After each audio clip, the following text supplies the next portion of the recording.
Hi there. Who is the church? The Church of Jesus Christ is universal, of all nations, tribes, peoples, and tongues. It is a living and spiritual entity consisting of born-again believers, regardless of church denomination or sect.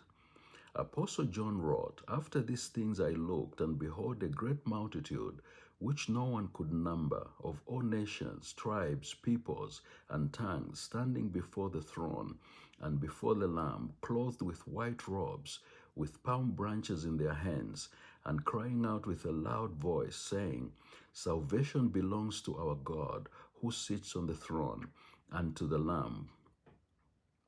The church did not come into existence as an afterthought, supposedly after Israel rejected Jesus as the Messiah, and then God decided to go with the church. King James of England, who insisted that the word Ekklesia be translated as church rather than assembly or congregation, unfortunately perpetuated the confusion about whether or not the church was a new entity in the New Testament. He also intended to ensure that the hierarchy of the church was protected and the division of the clergy and the laity maintained. This was in contradiction with William Tyndale's translation. Tyndale insisted that the correct translation of the word ecclesia was assembly or congregation, and it cost him his life. William Tyndale was strangled and burned at the stake in 1536.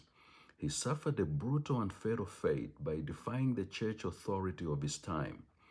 Tyndale's most serious offense to the church was his insistence that the word ecclesia ought to be translated as a congregation rather than church.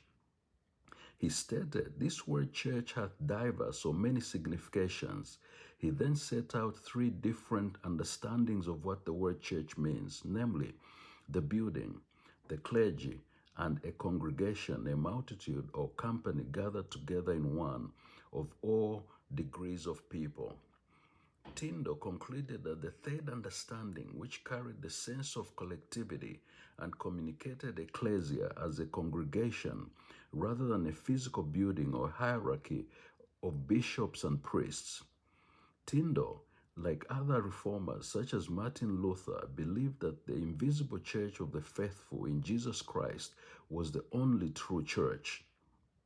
C.S. Lewis observed, "The mighty theocracy with its cardinals, abbeys, pardons, inquisition, and treasury of grace connoted by the word church was in its very essence not only distinct but antagonistic to the thing that St. Paul had in mind whenever he used the Greek word ecclesia.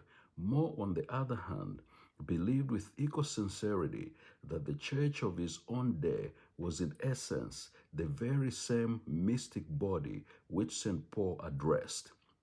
Be blessed.